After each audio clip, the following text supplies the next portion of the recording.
J'aimerais vous parler ce soir de l'au-delà. L'au-delà. On va lire un texte ensemble dans l'évangile de Luc, au chapitre 23, et on va commencer au verset 32. Luc, chapitre 23, verset 32. On conduisait en même temps deux malfaiteurs qui devaient être mis à mort avec Jésus. Lorsqu'ils furent arrivés au lieu appelé Crâne, ils le crucifièrent là, ainsi que les deux malfaiteurs, l'un à droite, l'autre à gauche. Jésus dit : « Père, pardonne-leur, car ils ne savent ce qu'ils font. » Ils se partagèrent ses vêtements en tirant au sort. Le peuple se tenait là et regardait. Les magistrats se moquaient de Jésus, disant : « Il a sauvé les autres. Qu'il se sauve lui-même s'il est le Christ, l'élu de Dieu. » Les soldats aussi se moquaient de lui, s'approchant et lui présentant du vinaigre. Ils disaient : « Si tu es le roi des Juifs, sauve-toi toi-même. » Il y avait au-dessus de lui cette inscription : « Celui-ci est le roi des Juifs. » L'un des malfaiteurs crucifiés l'injuriait, disant : « N'es-tu pas le Christ ?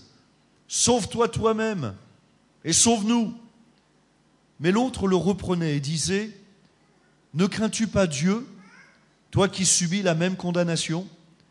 Pour nous c'est justice, car nous recevons ce qu'ont mérité nos crimes, mais celui-ci n'a rien fait de mal. » Et il dit à Jésus : « Souviens-toi de moi quand tu viendras dans ton règne. » Jésus lui répondit : « Je te le dis en vérité, aujourd'hui, tu seras avec moi dans le paradis. » Amen.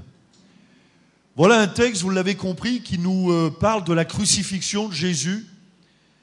Et c'est toujours impressionnant quand on lit ce récit parce que c'est un récit prenant, bouleversant, dramatique. C'est noir ce récit, hein. On n'a pas tout lu, mais on aurait pu lire le moment où Jésus se fait fouetter. On aurait pu lire le moment où Jésus reçoit, là, on lui met la couronne d'épines tellement, j'allais dire, épineuse, oui, que sa peau en était déchirée.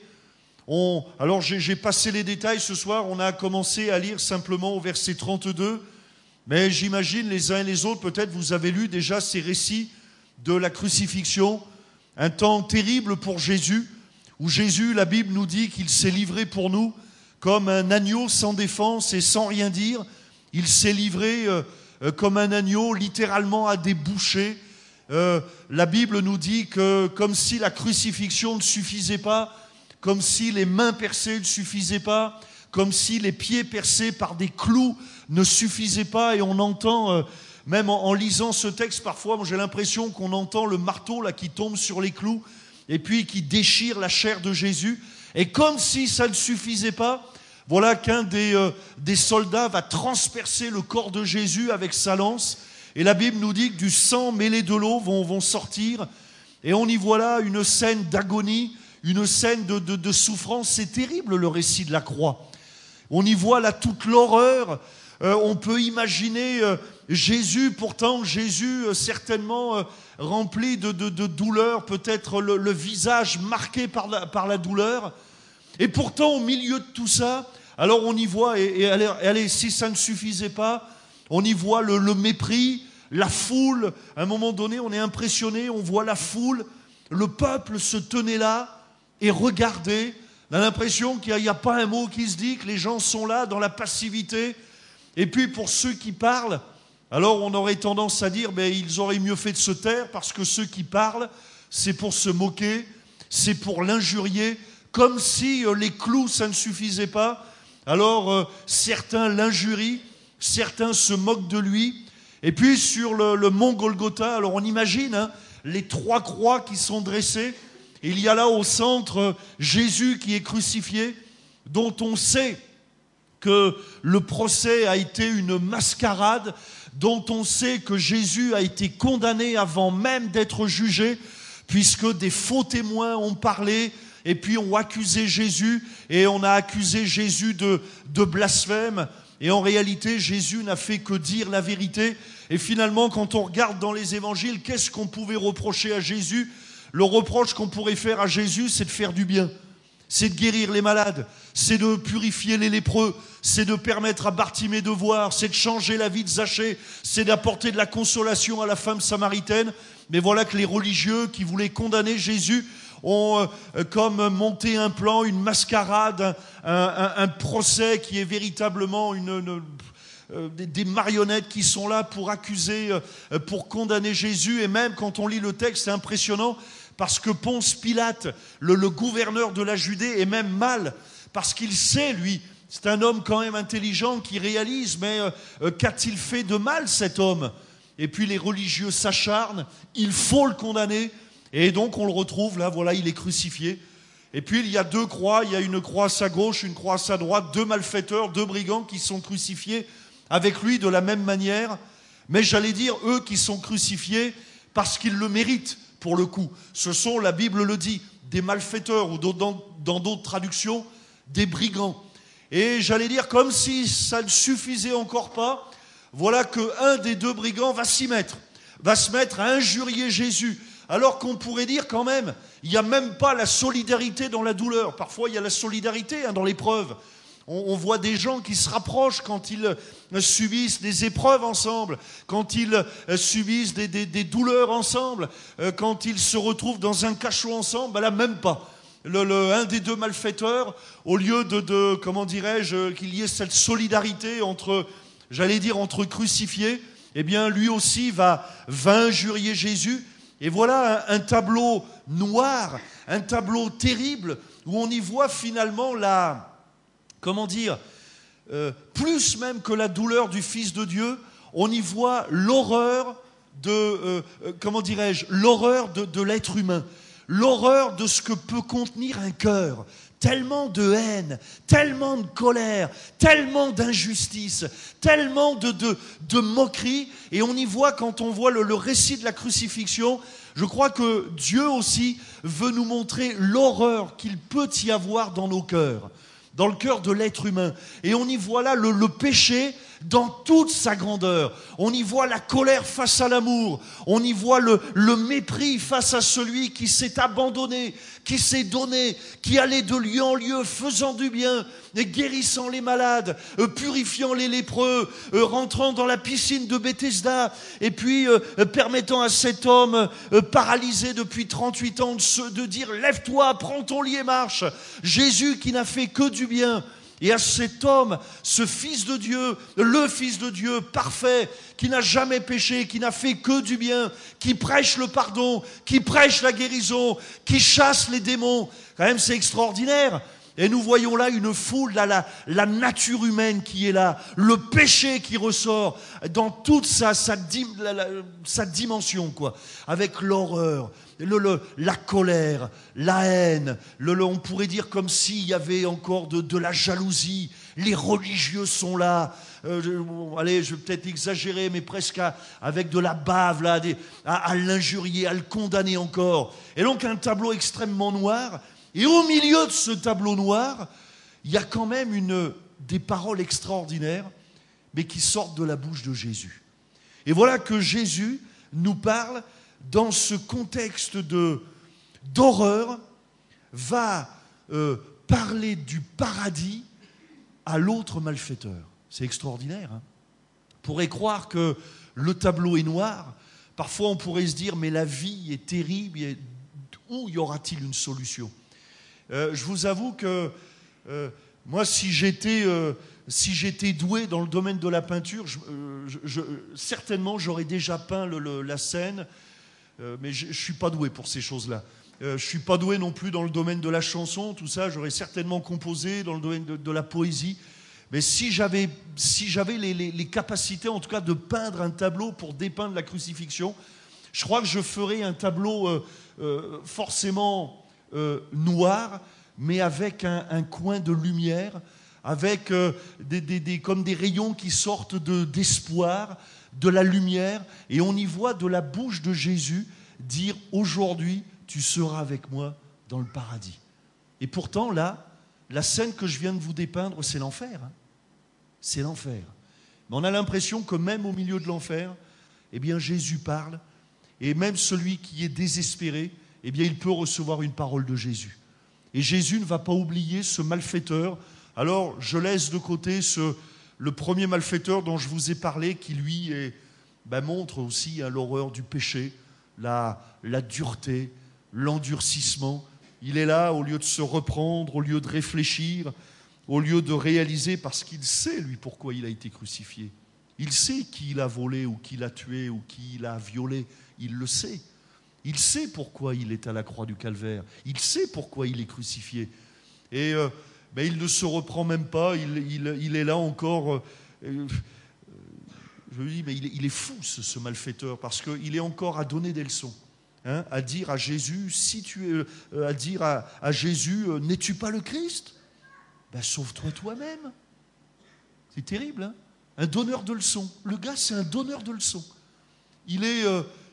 C'est un malfaiteur, mais c'est encore lui qui donne des leçons à Dieu, à Jésus. C'est pas toi, c'est toi. T'as qu'à te sauver. Même pas, il se reprend même pas. Alors je passe sur lui. Mais le deuxième, lui, il a compris. Son cœur s'est ouvert. Et c'est ce qui donne toute la lumière à la crucifixion. C'est ce qui donne tout le sens à la crucifixion. Voyez-vous, souvent, je me dis, s'il n'y avait pas eu ce malfaiteur sauvé, combien le tableau aurait été noir.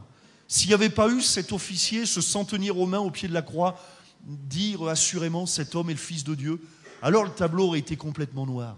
Mais la crucifixion, nous y voyons là la puissance et nous y voyons la victoire de Dieu sur le péché. Parce que voilà que ce deuxième malfaiteur, va se repentir, va prier. Il va prier. Peut-être bien pour la première fois de sa vie et pour la seule fois dans sa vie. Lui, il va adresser une seule prière, puisqu'après il va mourir. Une seule prière. Mais sa vie va basculer. Mes amis, je vous invite à faire cette prière. Peut-être une prière, mais la prière. Une prière où il va ouvrir son cœur et à cet homme dont on pourrait dire c'est trop tard, c'est fini, c'est un brigand. Il n'y a plus rien à faire pour lui. Souvent, j'ai prêché sur ce texte en disant que ce brigand, il avait déjà un pied en enfer. Il avait déjà un en enfer. Mais voilà qu'il va recevoir cette parole de Dieu. Aujourd'hui, je te le dis en vérité, aujourd'hui, tu seras avec moi dans le paradis.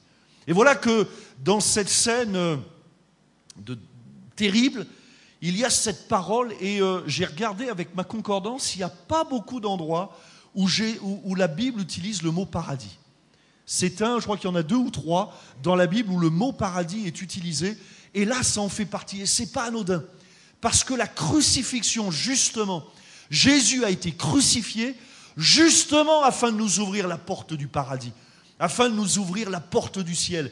Et il fallait que Jésus parle du paradis dans ce passage de la crucifixion pour nous montrer toute la puissance de la parole de Dieu, la puissance de l'évangile et la réalité que Jésus a vaincu, qu'il est le vainqueur. D'ailleurs, Jésus sera crucifié, Jésus sera enterré, enfin plutôt mis au tombeau, enseveli, mais Jésus ressuscitera le 3e jour. Et nous y voyons là la puissance de l'évangile. Alors, le paradis, nous fait penser, c'est de cela dont j'aimerais vous parler ce soir, nous fait penser à l'au-delà. Qu'y a-t-il au-delà ? Dieu a mis en nous la pensée de l'éternité. Qui que nous soyons, que nous soyons croyants ou pas, la Bible dit Dieu a mis en nous la pensée de l'éternité. C'est ce qui explique qu'on a tant de mal avec la mort. C'est ce qui explique que finalement, croyant ou pas, lorsqu'un ami cher meurt, nous avons besoin, l'être humain a besoin comment vous dire ça ? Oui, de certains rites. On a besoin, vous imaginez, quelqu'un meurt dans votre famille et ça ne suffirait pas de dire, il est mort à l'hôpital, c'est terminé, au revoir, on ne le verra plus, basta, à demain. C'est impensable. On a besoin, les croyants comme les non-croyants, on a besoin de, comment dire, je ne peux pas dire les mots, mais de l'accompagner, quoi, d'être là. Il y a comme un rite. Pourquoi ? Parce qu'en nous, il y a la pensée de l'éternité. Parce qu'en nous, même chez le non-croyant, même si au milieu de nous, quelqu'un ne croit pas en Dieu, il y a quand même cette pensée qui dit, mais et s'il y avait quelque chose après? Et s'il y avait autre chose? Et on est là, et souvent, et nous évidemment, pasteurs, souvent, parfois, nous intervenons dans des services d'inhumation, et souvent il y a ce moment terrible, vous savez, où on met le cercueil et puis qu'il est recouvert. Et alors bien sûr, nous on est croyants, on sait le corps est là, mais l'âme elle est ailleurs. Et il y a cette pensée qui, Dieu a mis en nous cette pensée de l'éternité qui fait qu'on refuse quelque part la mort. La pensée aussi de l'éternité qui nous élève au-delà aussi de ce qu'on peut voir. On peut ne pas croire en Dieu, et ce qui est paradoxal, c'est qu'on va quand même croire au surnaturel. C'est étonnant. Là, en France, il y a beaucoup d'occultisme, beaucoup de sorcellerie, et pourtant, qui croit en Dieu? Voyez-vous, mais il y a quand même cette pensée, même si on ne croit pas en Dieu, eh bien, il y a cette pensée de l'au-delà. Mais ça vient de Dieu, parce que Dieu a mis en nous la pensée de l'éternité. Alors, parler de l'au-delà, parler de ce qu'il y a après la mort. C'est l'écrivain Lamartine qui a écrit, borné dans sa nature, il est un fin psychologue, borné dans sa nature, infini dans ses aspirations, l'homme est un Dieu tombé qui se souvient quelque part du paradis. C'est beau, hein?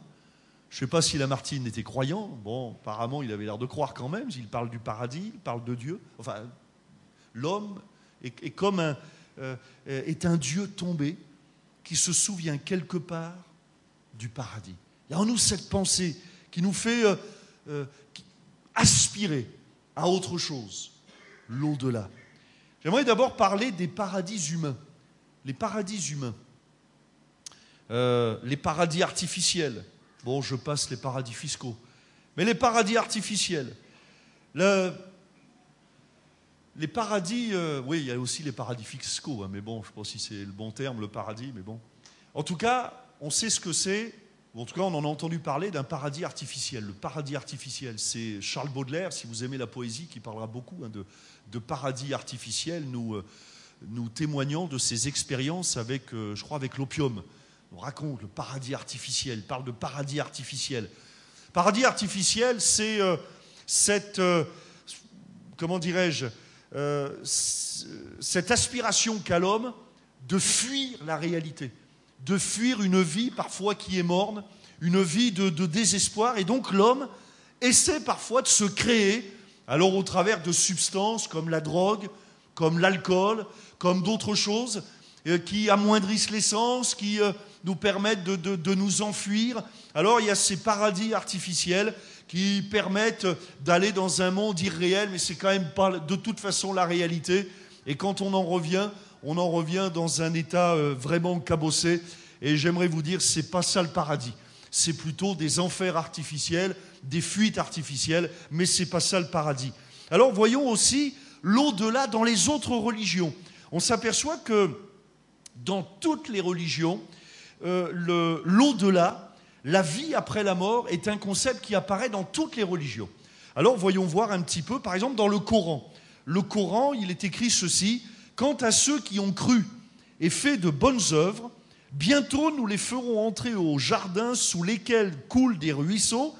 Ils y demeureront éternellement.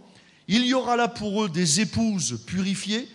Et nous les ferons entrer sous un ombrage épais. » Et puis dans d'autres textes du Coran, les sourates, là, il y a des sourates qui disent, eh bien dans le paradis coranique du Coran, il y aura même des vierges. Alors souvent je me dis, mais les femmes, elles, musulmanes, quand elles meurent, elles se retrouvent avec quoi, elles? Bon, c'est une question. Bon, mais surtout ce qui est intéressant, c'est qui y va. Parce que c'est bien beau de savoir qu'il y a un paradis quelque part. Mais la vraie question, c'est combien ça coûte? Comment je fais pour y aller? Alors voilà, dans l'islam, au moment de la mort, le défunt sera interrogé par 2 anges, suivis de l'attribution des récompenses ou des châtiments. Les anges, enregistreurs des actes de chaque homme, pèse les hommes ou les actions, donc sont pesées préalablement par l'ange Gabriel dans la balance et en remettent à chacun la liste, au juste croyant dans sa main droite, à l'infidèle pécheur dans sa main gauche. C'est alors la traversée du pont du Sira. C'est précis, hein. Le pont du Sira, alors pour vous dire comment ça se passe, il est fin comme un cheveu et tranchant comme un sabre. Faut pas se louper là. Il est jeté sur la partie supérieure de l'enfer. Et pour ce passage critique, Allah aidera les justes et les fidèles croyants, tandis que tomberont dans la géhenne les réprouvés, les non-musulmans en général. Mais ce qui est terrible, c'est que dans l'islam, il n'y a pas d'assurance absolue du salut. Tout dépend des œuvres. Tout dépend du poids de chaque acte. Est-ce que mes actes bons compenseront des actes mauvais? Alors, tout est au bon vouloir de ces fameux deux anges qui vont peser. Combien ça vaut d'être poli à la maison? Combien ça pèse combien? Combien ça pèse de voler le morceau de pain du voisin? Vous voyez? Alors les anges se débrouillent, enfin toujours est-il, ma conclusion c'est qu'il n'y a pas d'assurance absolue. On retrouve aussi la même pensée de la pesée, vous savez, la pesée des actions bonnes et mauvaises chez les Égyptiens ou chez les Grecs, c'est pareil. Alors qui va au... Alors ils n'appellent pas ça le paradis, je ne sais plus comment ça s'appelle, mais enfin bon, un lieu sympa quoi. Mais qui y va? Et bien là c'est pareil, chez les Égyptiens, chez les Grecs, alors il y a des dieux là qui pèsent les actions. Chez les Égyptiens, il y a une fameuse balance. Et puis on se met sur l'âme du défunt monte sur la balance, et puis sur l'autre côté de la balance, là, il y a je ne sais plus quel dieu, là, je crois celui qui a la tête d'un oiseau, là. Ouais, moi je ne les connais pas bien non plus. Hein. Osiris ou Isis, ils s'appellent tous Misis. Hein. Bon, bref. Et alors il met une plume. Et alors, bon, est-ce que mes bonnes actions sont plus lourdes que la plume, etc. Donc, il y a un jugement. Chez les Grecs, il faut payer son passage. Il faut quand même affronter Cerbère, le fameux chien à 4 têtes. Déjà, un chien avec une tête, c'est déjà pas... Lui, il en a...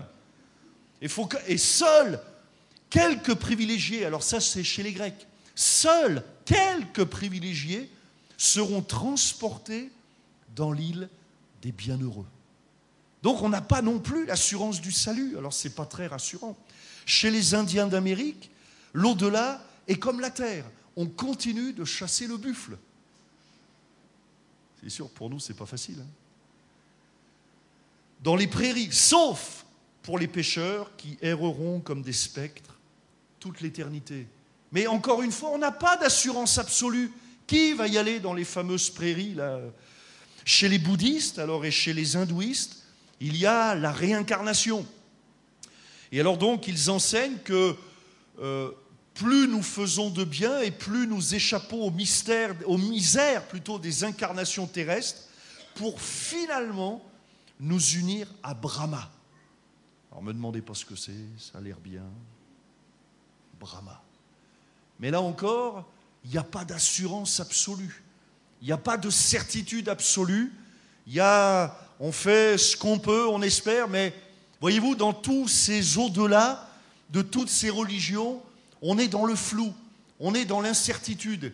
Et quand même, quand il s'agit de ce qui se passe après la mort, moi je tiens à avoir des choses sérieuses.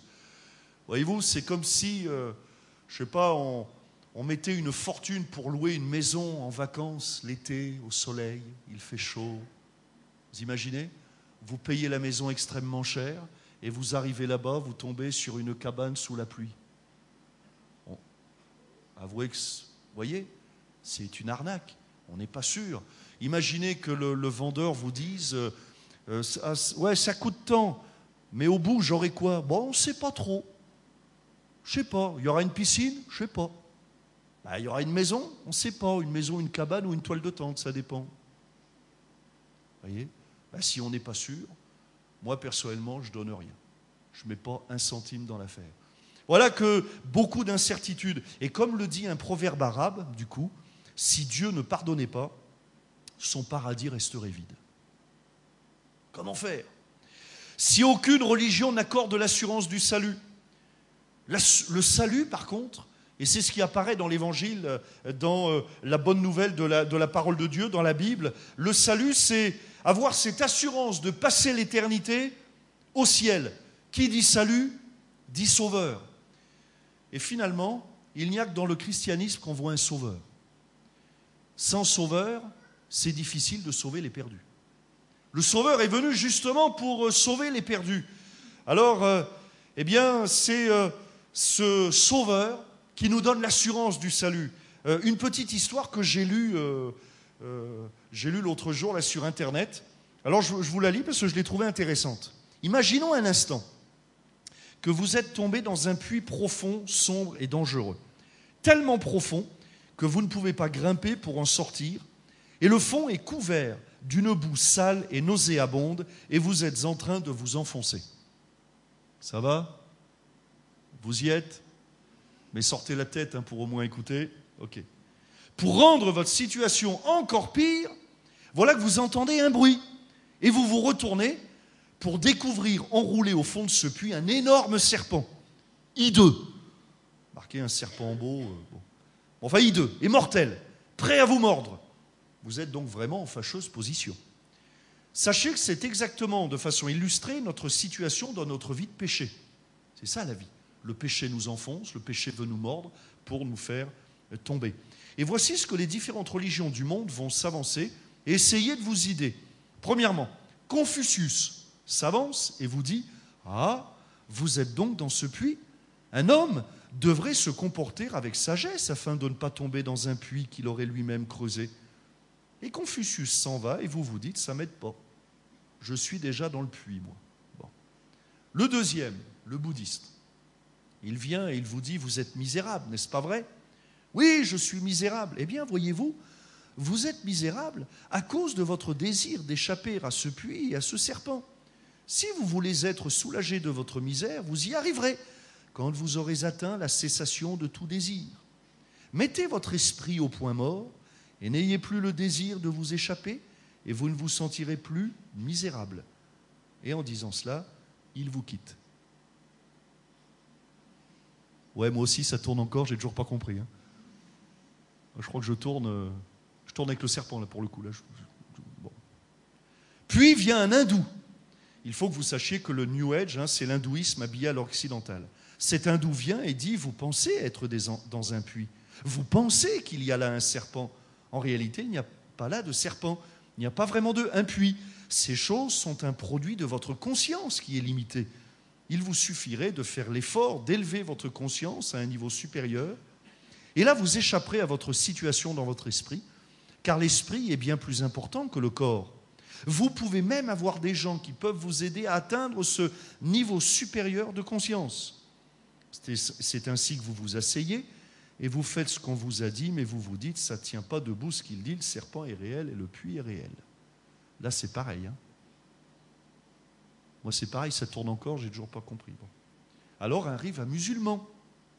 Il vous dit, c'est la volonté d'Allah. Et le serpent peut vous mordre. Mais quand vous mourrez, mourrez avec le nom d'Allah sur vos lèvres. De cette façon, vous pourrez mourir en martyr et gagner une place dans le paradis d'Allah. Et vous vous dites, je n'aime pas beaucoup cette perspective. Et puis, c'est Jésus qui vient et qui est saisi de compassion en vous voyant. La Bible nous révèle que Jésus est ému. La Bible nous le révèle. Il a même pleuré sur Jérusalem à cause de son péché. Et Jésus, lui, descend dans ce puits et se met entre vous et le serpent. Il vous soulève et vous sort de ce puits. À ce moment-là, le serpent lui plante ses crocs pleins de venin. Jésus se tourne et avec le talon écrase la tête du serpent. C'est l'image de la croix, de la crucifixion. Le diable est comme un serpent qui est venu pour mordre Jésus à la croix, pour le faire disparaître. Mais voilà que Jésus est ressuscité et Jésus a vaincu le diable qui est le serpent ancien. Et puis enfin, je termine, le Sauveur. C'est une évidence, sauve le perdu. Le Sauveur est venu pour sauver. Et je remarque que toutes les religions nous parlent de l'au-delà. Même, j'aurais pu élargir en dehors des religions, même les philosophies nous parlent d'au-delà. les intellectuels nous parlent d'au-delà, mais personne nous donne d'assurance, de certitude. Et voilà que pendant ce récit de la crucifixion que nous avons lu en introduction, Jésus ne va pas dire à ce brigand « J'espère que tu vas trouver la lumière, j'espère qu'en mourant tu vas aller dans un monde meilleur », mais Jésus lui dira « Aujourd'hui, tu seras avec moi dans le paradis ». Il n'y a pas de trouble, il n'y a pas de flou, il n'y a pas de, comment dirais-je, de confusion. Alors, ce brigand sur la croix qui reçoit cette parole de Dieu, de Jésus, qui, on en est sûr, parce que Jésus l'a dit, ce brigand, on le retrouvera au ciel. En tout cas, pour celles et ceux qui confessent le nom de Jésus. Mais alors, qu'est-ce qu'il a fait, ce brigand? Est-il mieux? Est-il plus pur? Ben non, c'est un brigand, c'est un malfaiteur. Est-il baptisé d'eau par immersion, selon l'enseignement du Nouveau Testament? Même pas. Il n'a pas eu le temps. Est-ce que c'est un initié? Non. Est-il un érudit? Non plus. Est-il aussi allé d'un pays spécial? Non pas. Non plus.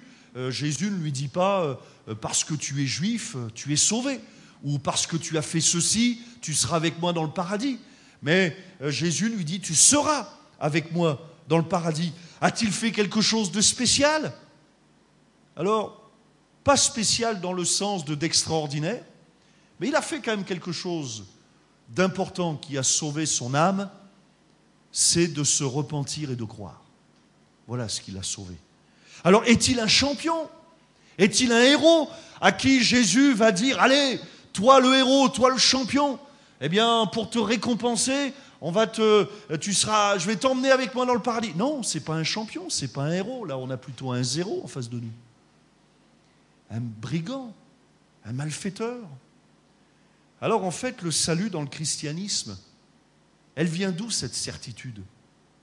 Voyez-vous, nous serions les plus malheureux si l'assurance du salut était fondée sur ce que nous faisons. Parce que nous ne sommes pas parfaits tous les jours. Mais voilà que le salut dépend de ce que Jésus a fait à la croix du Calvaire. C'est Jésus qui est parfait. C'est Jésus qui a dit tout est accompli.